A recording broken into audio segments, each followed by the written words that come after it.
Tyler from Aspire Sports, and I'm going to give you my top 5 must draft running backs for the 2021 fantasy football season. Now, these are guys that are underappreciated, that I think are currently underappreciated by the fantasy football community. Now, if you're not familiar with what Fantasy Pros is, this is what I'm going to be using.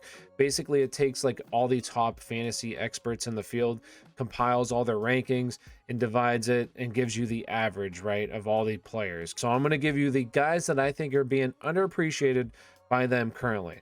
So if you like this content, please like and subscribe, and let's just get into it. So the first person I'm going to be talking about is going to be Cam Akers. Now, if you've watched my videos before, number one, I always say it's very early, right? Like all of this is subject to change. Cam Akers in the wild card round played 71% of the snaps.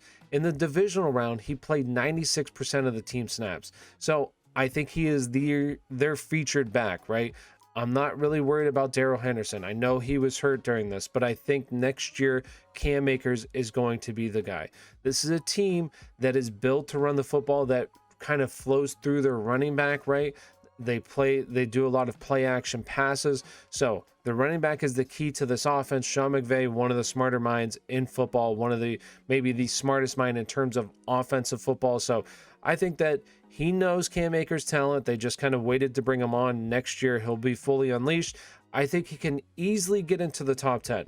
Top 10, definitely, in terms of total fantasy points, and can push top 5. I mean, we've already seen Todd Gurley, what he's capable, what he did in this offense. Now, I'm not saying Cam Akers is going to put up those numbers, but I do think that this offense really benefits the running back. So next year, I think that Cam Akers, especially if he's sitting at 14, possibly even a little bit lower than that, he is a really good value and has potential to return value to you.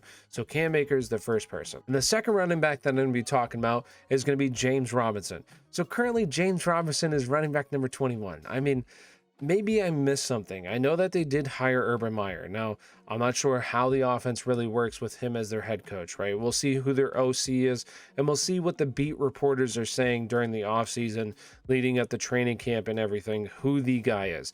So let's say basically he falls into the same role this year.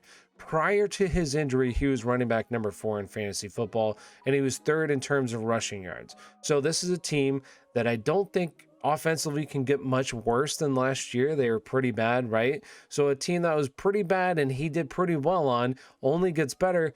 Why is he ranked this low? Maybe they think that they're going to bring somebody else in, then sure, we'll see what happens. But currently they have nobody else on the roster, so he looks like he would be the guy. So I hope this is the case. I hope this is where everybody's valuing him as the 21st running back off the board, because that's tremendous value in my mind.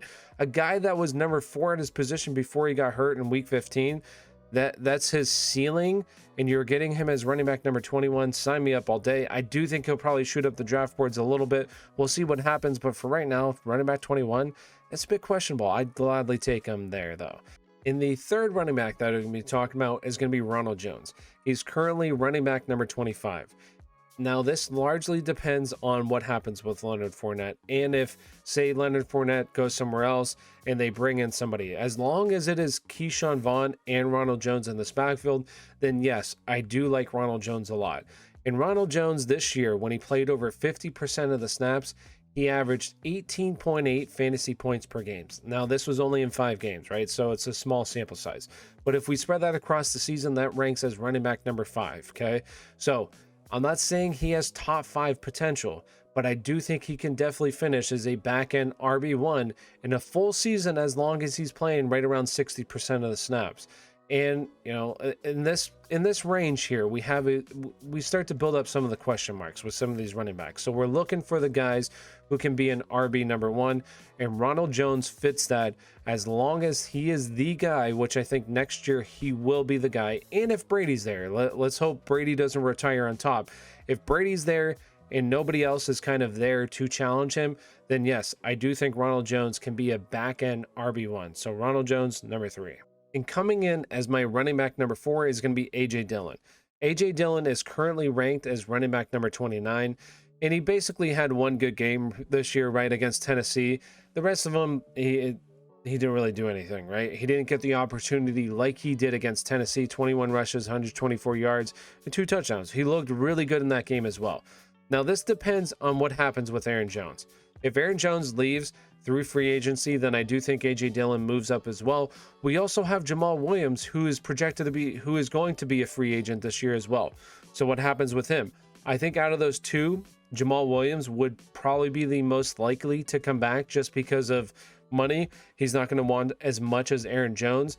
And I think if he comes back, he'll be the third down back on this offense, where AJ Dillon will be between the tackles type of guy, first and second down. And he'll especially be the guy, in my opinion, around the goal line. The past 2 years, Aaron Jones has 25 rushing touchdowns. Now, I'm not going to say AJ Dillon's going to have like 16 his first year, right? But I do think that 8 to 10 rushing touchdowns is definitely in the realm of possibility. And I'm not going to say he's going to be as efficient as Aaron Jones. Aaron Jones is one of the most efficient running backs in NFL history. But I do think AJ Dillon is going to be more of a volume type of guy with rushing potential around the goal line for touchdowns. So AJ Dillon, number 4. And coming in at running back number 5, my last spot here, is going to be Myles Gaskin. Myles Gaskin currently is ranked as running back number 33, which is I think is way too low, right? Way too low. On a points per game basis this year, average fantasy points per game, he was running back number 12.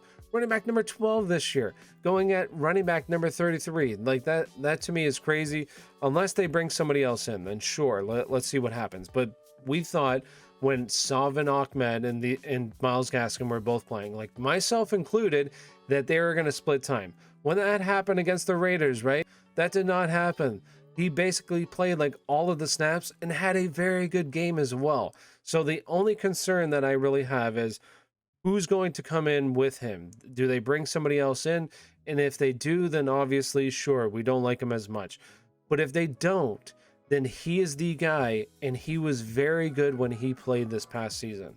Also, they could possibly have Deshaun Watson. Let's see what happens. So, with that being said, that finishes off my top 5 must drafts. Yes, it's very early.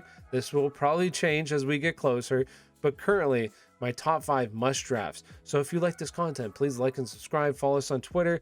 Keep up to date with everything. Hit that bell notification. So thank you so much for watching.